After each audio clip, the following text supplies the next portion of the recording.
ISR 9 news కి స్వాగతం. Bengaluru rave party కేసులో టాలీవుడ్ నటి హేమ అరెస్ట్ అయ్యారు. రేవ్ పార్టీ కేసులో హేమను బెంగళూరు పోలీసులు సోమవారం అరెస్ట్ చేశారు. ఇవాళ హైదరాబాద్ వచ్చిన బెంగళూరు సిసిబి పోలీసులు నటి హేమను అదుపులోకి తీసుకున్నారు. రేపు హేమను కోర్టులో హాజరుపరచనున్నారు పోలీసులు. గత నెల 20న బెంగళూరు రేవ్ పార్టీలో పాల్గొన్న హేమ డ్రగ్స్ తీసుకున్నట్లు పోలీసులు గుర్తించారు. ఈ కేసులో 2 సార్లు హేమకు బెంగళూరు పోలీసులు నోటీసులు ఇచ్చిన సంగతి తెలిసిందే. తమ ముందు విచారణకు హాజరు కావాలని పోలీసులు నోటీసులు ఇవ్వగా అనారోగ్య కారణాలు చూపుతూ హేమ విచారణకు హాజరు కాలేదు. దీంతో పోలీసులు హైదరాబాద్ వచ్చి హేమను అరెస్ట్ చేశారు.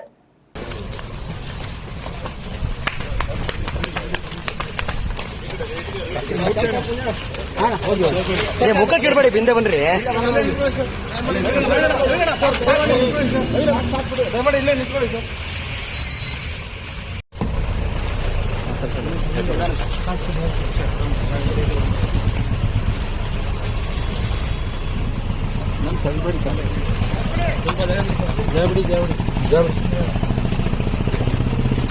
నేను ఏ తప్పు చేయలేదు. నన్ను ఇప్పుడే తీసుకొచ్చారు. నేను అసలు ఆ వీడియో పెట్టింది కూడా హైదరాబాద్ నుంచి, ఇక్కడ నుంచి కాదు.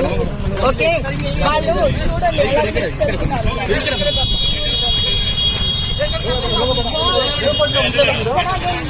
నేను వచ్చేసాను. నేను అక్కడ లేను. బర్త్డే కేక్ కట్ చేసిన తర్వాత నేను బయటకు వచ్చేసాను. నేను హైదరాబాద్ వచ్చేసాను. నేను మా ఇంట్లోంచి బిర్యానీ వీడియో పెట్టాను నేను.